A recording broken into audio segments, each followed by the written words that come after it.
Okay, hey guys, so today is day whatever of 12 curly days of Christmas.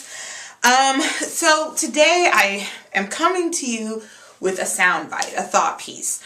I know a lot on my channel. I don't really give my opinion about certain things except when it comes to hair products. Even then, I'm just kind of like, I'm still like, at your own discretion. So today, you know, I've been completely all the way natural for tomorrow a year. Meaning completely all the way natural, meaning I chopped off all my relaxed ends.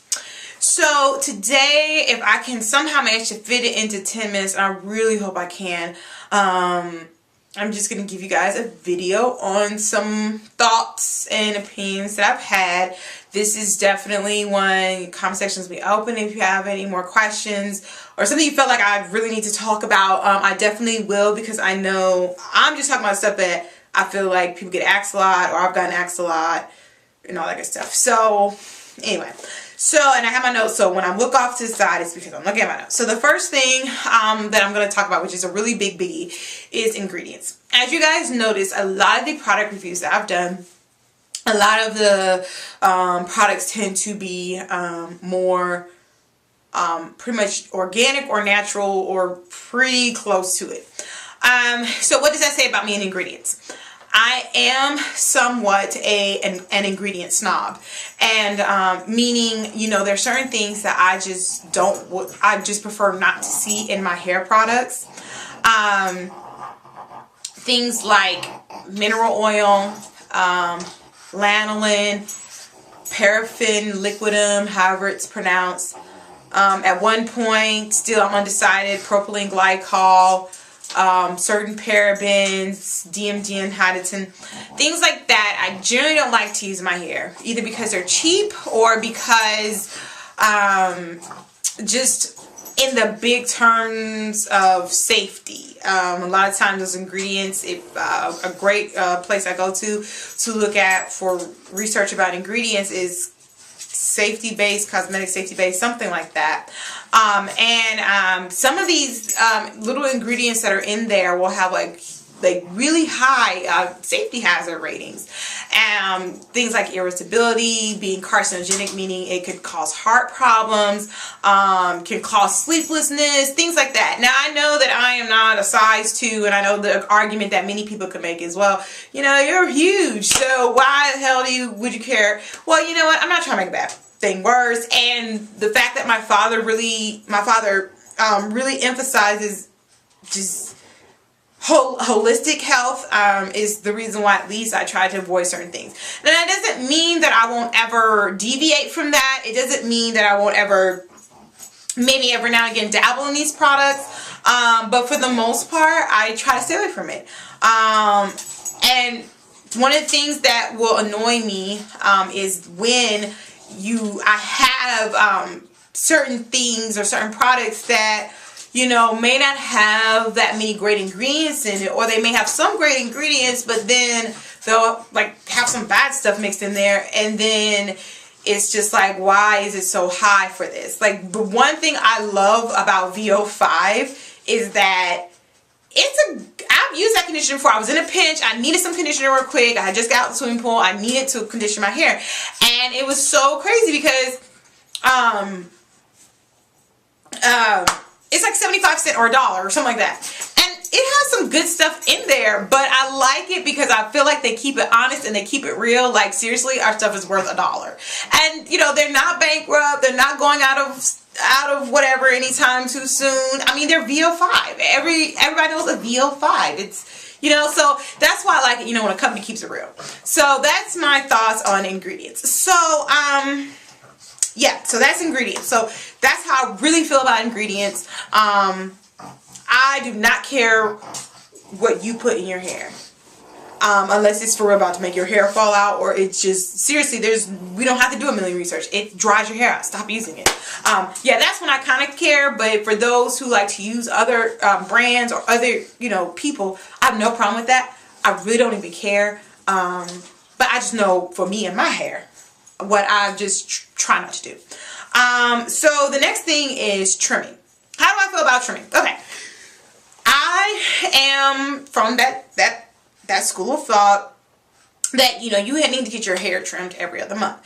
So when I went natural, you know, or when I cut off all my ends and really had to start dealing with all of my hair by myself, I was still of that mentality that I need to get my hair trimmed. But as most people know, it is so hard to tell when you need to get your ends trimmed when you're natural, because you have some type of curl pattern, and it's really hard to see it versus when it's straight. Now, also what also helped with the issue is that I didn't know what a split end really looked like. Didn't know, and it wasn't until I had to read several articles and again that established what a split end was.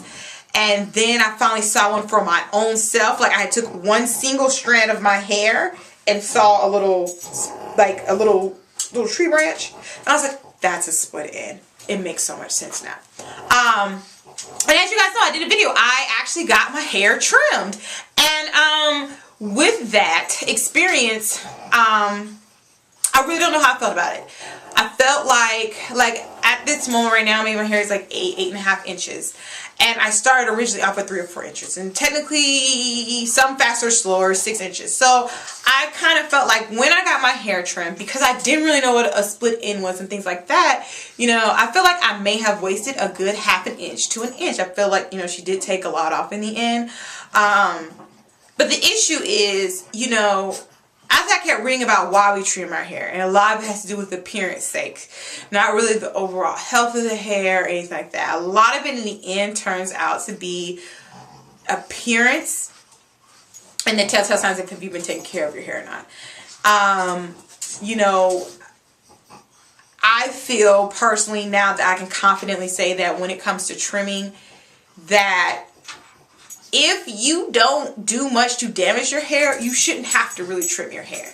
Now, there is a rule that some people do where they say, well, every 3 months you should have 1.5 inches, so cut, you know, maybe a little, you know, cut 1 inch off, 1/2 inch off or something like that.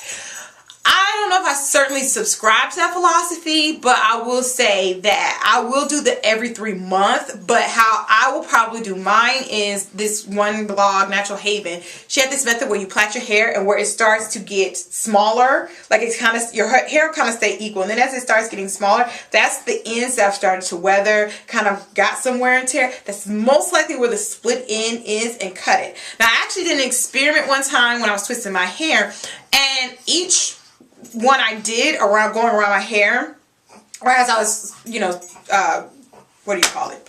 Twisting my hair in a big fat twist, I had about this much that was thin. And for me personally, because I don't really use heat, I don't do blowouts often, I straighten my hair only once this year, amazing, and I blow dry at least 3 or 4 times. Technically, I didn't do a lot to damage my hair or be rough with it, gentle with it. You guys know I do twist a lot. So to me, that's about right. This much, guys. Look how little that is. So that's what I'm saying. Like, when you decide to trim your hair, I feel like if you wear it like I wear mine most of the time, either, you know, in some type of wavy style, or if I'm just wearing it usually in its curly state, or if I'm straightening my hair, trimming really it's kind of almost like a superficial thing in the weirdest of ways. That's how I feel. I know there are people that still subscribe to, you know, you need to get it done every so often. I feel like you need to do it as needed. And for me, you know, tomorrow when I do my hair, I will be doing my as needed. All right, so yeah, we're going to have to make this a part 2. Opinions and thoughts, they just take up so much of our life.